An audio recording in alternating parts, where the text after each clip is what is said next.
करती है। हर स्टेट को अपनी अपनी पावर, अपने अपने फंक्शन दिए जाते हैं, ठीक है, क्योंकि इतना बड़ा इंडिया है। सेंट्रली बीजेपी सबको नहीं देख सकती, तो वो किसको देखती है? स्टेट गवर्नमेंट्स को देखती है, और स्टेट गवर्नमेंट्स देखते हैं स्टेट के सारे अफेयर्स, ठीक है। तो हम देखते हैं पावर्स क्या मिली हुई है स्टेट गवर्नमेंट को। In the federal system, the government for the entire country is known as the union government, while that for every state is known as state government, ठीक है। तो यहाँ पे यूनियन गवर्नमेंट क्या हुई? यहाँ पे गवर्नमेंट है बीजेपी, और स्टेट गवर्नमेंट में अलग अलग गवर्नमेंट है स्टेट्स की। Mostly of them are of BJP only, मगर कुछ स्टेट्स में कांग्रेस भी है, ठीक है। और अभी आपने देखा होगा कर्नाटका के एरिया में भी अभी इलेक्शंस हुए थे, ठीक है। तो इलेक्शंस होते रहते हैं, and there comes and goes the parties that are being elected, ठीक। Both the government operate within the limit set for them by the Indian constitution. इनके लिमिट्स कौन सेट करती है? Indian constitution. The state governments make their policies considering the needs of the respective states. The union government cannot take away the powers of the state government without their consent, ठीक है। ये इनकी limits हैं, उनकी power ये लोग नहीं ले सकते, यूनियन गवर्नमेंट लोग, without their consent, without the consent of the state government, nor can it interfere in its affairs, ठीक है। ये लिमिट सेट की गई है बाय द इंडियन कॉन्स्टिट्यूशन, ठीक। Division of power. The Constitution had made a clear-cut division between the powers of the two governments. Contains three lists: Union list, State list, and the Concurrent list, which contain the details of these power, ठीक है। ये list 3 है constitution में, जो कि बताती है कि क्या क्या पावर्स हैं, कितना क्लियर कट डिवीजन है इन 3 पावर्स में, इन 3 यूनिट्स में, यूनियन में और स्टेट में, ठीक है। And there is another list that is called concurrent list. देखते ये क्या लिस्ट क्या क्या कंटेन करती है। The union list consist of subjects of national importance like defence, external affairs, currency, railways, communication, banking, post and telegraph, ठीक है। ये सब जो अफेयर्स हैं ये है ऑफ नेशनल इम्पोर्टेंस, तो ये लिस्ट में कंटेन होती है यूनियन लिस्ट के, ठीक है। Laws on these subjects can be made by the union government only. Similarly, the state list contains subjects like maintaining law and order in the state, ठीक है। अब वहाँ से सेंट्रल गवर्नमेंट नहीं देख सकती कि स्टेट के अंदर लॉ एंड ऑर्डर मेंटेन्ड है या नहीं, ये स्टेट गवर्नमेंट ही चेक कर सकती है कि स्टेट के अंदर there is a maintenance of law and order, ठीक है। Police, health, transport, land policies etcetera, तो ये सब किसके सब्जेक्ट्स में? या comes under the state list etc. on which only the state can make laws, ठीक है। However, in times of emergency, laws on state subject can be made by the central government also, ठीक है। जब emergency लगेगी तो जो state subject है, जैसे कि हेल्थ, ट्रांसपोर्ट, पुलिस, उसमें जो है सेंट्रल गवर्नमेंट भी अपने लॉज मेक कर सकती है, ठीक है, but only in times of emergency. The concurrent list include subjects like education, forest, electricity, labor welfare, etc. Both the central and state government are empowered to legislate on these subjects, ठीक है। Concurrent list ऐसी है जिसमें जो है ये सब subjects है, जैसे education, forest, electricity, labour welfare. इन कॉन्करेंट लिस्ट में सेंट्रल गवर्नमेंट भी अपना इंटरफेरेंस दिखा सकती है और स्टेट गवर्नमेंट भी अपने इंटरफेरेंस दिखा सकती है, ठीक है। उनके पास पावर है कि उसमें वो लेगिस्लेशन अपना लगा सके, ठीक है। State legislature. Every Indian state has its own legislature. A state legislative usually consists of the governor of the state and one house of the legislative called the Vidhan Sabha और the legislative assembly, ठीक है। हर Indian state का एक अपना खुद का एक legislature है, ठीक है। और ये स्टेट लेजिस्लेटिव किससे कंसिस्ट करती है? वहाँ का स्टेट का गवर्नर से, और एक हाउस होता है, one house of the legislative, जिसको कहा जाता है विधान सभा और the legislative assembly. Some states have one house while the others have two. While there is one house, it is called the legislative assembly, and where there are two houses, first is called the upper house and it is called the legislative council, and lower house is called the legislative assembly. ठीक है, ज़्यादातर Indian state में एक ही house है जो कि जिसको बोला जाता है विधानसभा और लेजिस्लेटिव असेंबली, मगर कुछ स्टेट्स में there are two houses present and the first one is the upper house which is called the legislative council and the lower house is called the legislative assembly। ठीक है, Now, अब देखते हैं ये legislative council और legislative assembly और विधान परिषद और विधानसभा ये है क्या। ठीक है, द विधान परिषद और the legislative council is the upper house of the assembly. The tenure of a member in the Vidhan Parishad is 6 years। ठीक है, आपको ध्यान रखना है। Every 2 years, 1/3 of the member retire and fresh ones are elected. Hence the Vidhan Parishad is a permanent house। ठीक है, ये आपको ध्यान रखना है। इसको permanent house कहा जाता है, विधानसभा को बोला जाता है temporary house। Some members of the Vidhan Parishad are indirectly elected by the members of the legislative assembly। ठीक है, यहाँ के मेंबर्स होते हैं एमएलए, जिनको बोलते हैं members of the legislative assembly.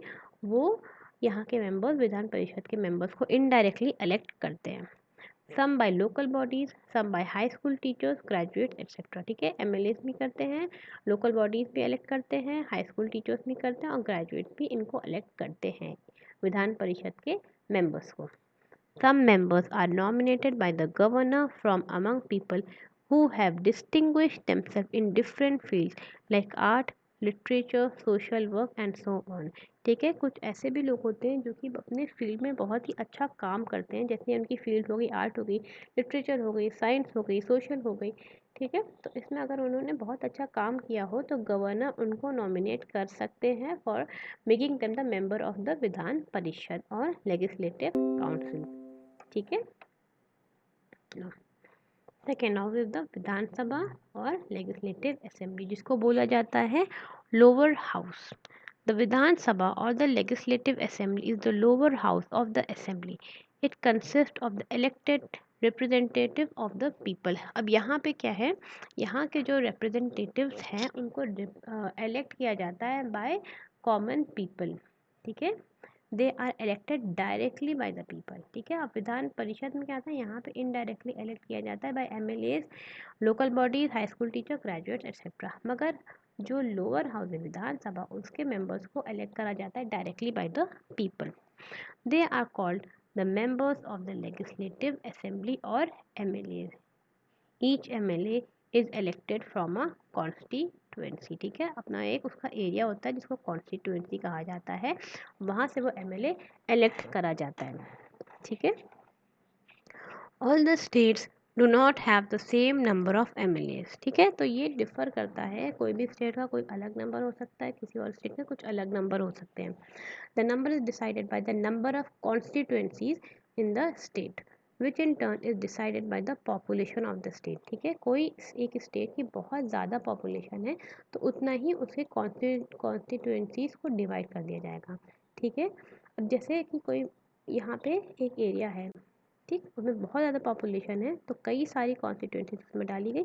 अब हर कॉन्स्टिट्यूएंसी का एक इलेक्ट कर गया एमएलए। ठीक है, for example Rajasthan, which is the largest state of India in terms of area but is sparsely populated, has 200 members in its assembly। ठीक है, while Madhya Pradesh, which is the second largest state in terms of area but has the largest population, has 230 MLA। Madhya Pradesh का जो area है वो कम है राजस्थान से, मगर फिर भी राजस्थान के पास ओनली 200 मेंबर्स है और मध्य प्रदेश के पास 230 एमएलए हैं। वो इसलिए क्योंकि यहाँ की पॉपुलेशन बहुत ज़्यादा है, मध्य प्रदेश की पॉपुलेशन ज़्यादा है एंड राजस्थान की population is sparsely populated.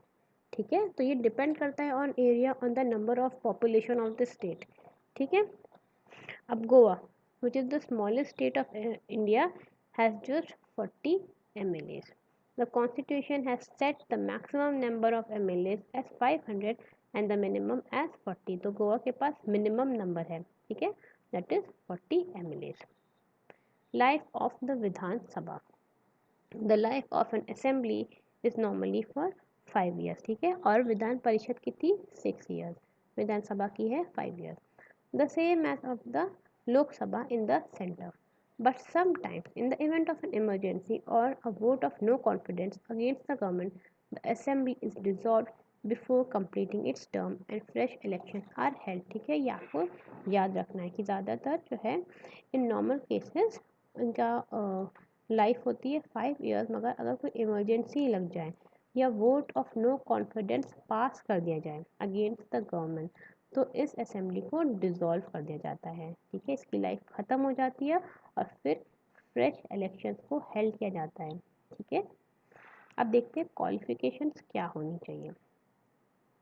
Any citizens of India who has attained the age of 25 is not holding any post of profit in the government, who has not been convicted by a court with imprisonment of 2 years or more, and who is of sound mind is eligible to become a member of the legislature। ठीक है, ये है इसकी qualification. 25 years से कम नहीं होना चाहिए, कोई पोस्ट ऑफ प्रॉफिट नहीं होना चाहिए गवर्नमेंट में कि पहले से आपको कहीं से इनकम हो रही है गवर्नमेंट के थ्रू, वो नहीं होना चाहिए। ठीक है, कोर्ट ने कन्विक्ट नहीं किया हो by imprisonment of 2 years of more, 2 साल या उससे ज़्यादा का आपको इम्प्रिजनमेंट नहीं मिलना चाहिए बाय द कोर्ट, और जो कि ऑफ साउंड माइंड हो। ठीक है, थोड़ा डिस्टर्ब्ड ना हो। ठीक है, तो इस ये क्वालिफिकेशंस है for becoming the member of the legislature.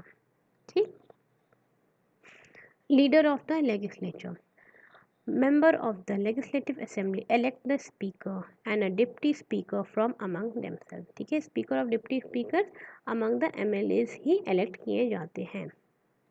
ठीक, the speaker and the deputy speakers preside whenever the house meets, he or she controls the proceeding of the house and ensures order। At times when order cannot be maintained, the speaker adjourns the house of a short while or in extreme cases for the rest of the session। ठीक है, तो इनके leader कौन होते हैं? Speaker होते हैं and there is the deputy speaker. ठीक, वो कंट्रोल करते हैं यहाँ की प्रोसीडिंग्स। ठीक है, functions, among the many functions of the legislature, the most important are making laws and presiding the budget। ये दो काम हैं जो कि मोस्ट इम्पॉर्टेंट है। लॉज आर मेड फॉर दो subject that come under the state list. ठीक है, जो स्टेट लिस्ट में सब्जेक्ट आते हैं उन्हीं पे लॉज बनाए जाते हैं।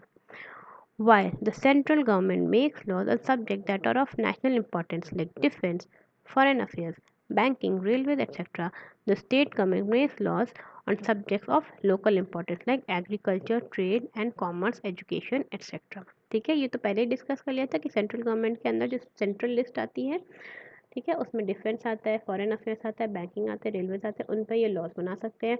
और स्टेट गवर्नमेंट किन पर लॉज बना सकती है? एग्रीकल्चर पे, ट्रेड पे, कॉमर्स पे, एजुकेशन पे। वो अगर उनको लॉज बनाने होते हैं तो उनको यहाँ पे पास करना होता है अपना लॉ लेजिस्लेचर में। ठीक है, जो उनकी स्टेट लिस्ट में आता है उन्हें बताना पड़ता है कि we are planning of this law. ठीक, और यहाँ पे क्या होता है, लेजिस्लेचर में प्रेजेंट किया जाता है बजट भी। ठीक, लॉस को में किया जाता है और there is presentation of the budget of the year. ठीक है, ठीक है क्लास, अभी तक हम यहीं तक रखते हैं अपनी क्लास, और else you will get confuse. आज हमने कंप्लीट किया state government, powers of the state government, division of power, state legislature. ठीक है, leader of the legislature, function. Next class में हम स्टार्ट करेंगे with the executive at the state level. ठीक है, आई होप आज की क्लास आपको समझ में आई होगी। कुछ समझ में नहीं आया होगा, कोई भी कन्फ्यूजन होगा तो आप मुझे ज़रूर ज़रूर कांटेक्ट कर लीजिएगा। ठीक है, ओके, गुड बाय क्लास।